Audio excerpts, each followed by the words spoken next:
Hi everyone, and welcome to another Tuesday Tips with me, Amelia Carr, #CurlyCoach.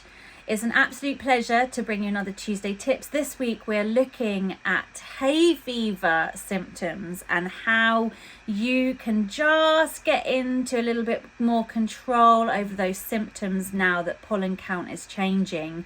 I'm a hay fever sufferer, and my hay fever also every so often triggers off my asthma. So the first and most important thing is that you need to ditch a lot of the old wives' tales and speak to your doctor. Speak to your doctor, speak to your asthma nurse if that's you as well, and make sure you get a review annually on your hay fever symptoms.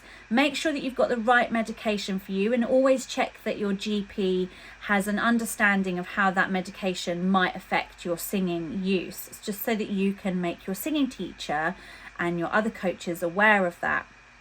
There's some really great over-the-counter medicines for hay fever, and if you get a really bad or if you get a really bad reaction, you can get an antihistamine like Piriton as well. But I'm not here to give you medical advice.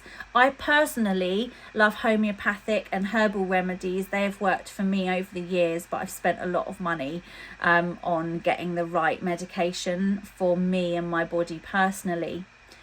So how does other factors affect your hay fever?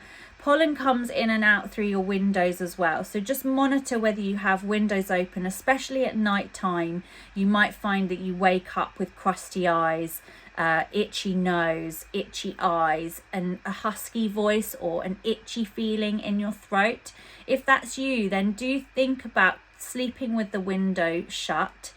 If you do need the window open, you can get a window net, and also tie up your hair, especially cover up your hair even if you've got short hair.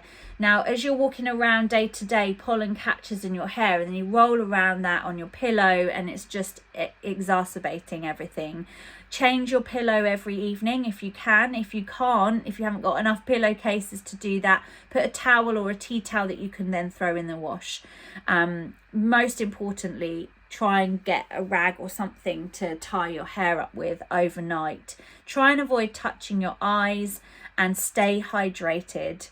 One of the most important things you can do is steam. There's very few things that get to your vocal cords, but steam is one of them, and pollen is another. So the reason we get that kind of effect mostly in the mornings is because the pollen is just affecting your vocal cord function. So you can loosen that off with some steam. Obviously, keeping hydrated, drinking lots of water is really important for your vocal health anyway. But if you're a hay fever sufferer or an asthma sufferer, do drink some additional water supplies. Do drink additional water.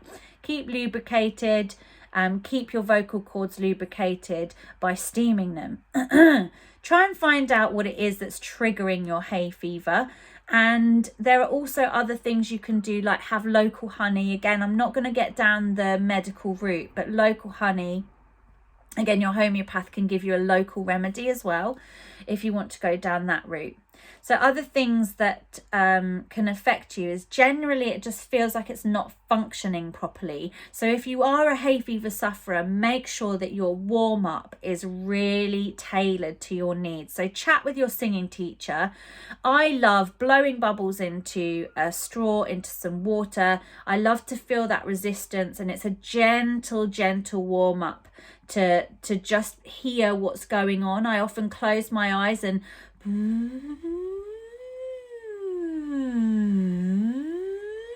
just to regulate that flow of your vocal cords and get in check, because I often find at the bottom I drive my voice a lot more because I'm trying to get closure and to make really clear sound, where the hay fever is perhaps affecting my tone. So just monitor that. Do things like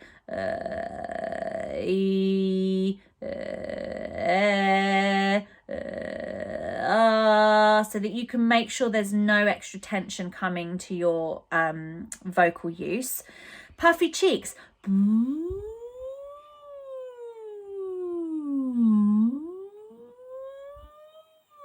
you can hear those tiny little blips. For me, that is pollen. That's probably hay fever. That's what my experience of that is.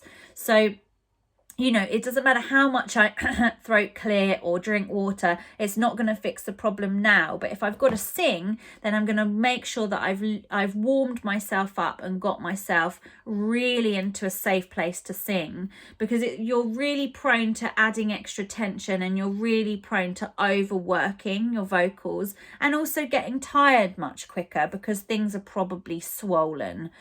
So a good warm up and a really efficient cool down as well. Now there's many other things that I could talk about in a hay fever tutorial Tuesday tips. I try and keep these videos to 5 to 6 minutes, and I'm approaching 6 minutes fast. So I hope there's a few tips in there that you can take away. If you want to discuss this more or book a lesson to help you with your hay fever symptoms and how that's affecting your voice, please do get in touch.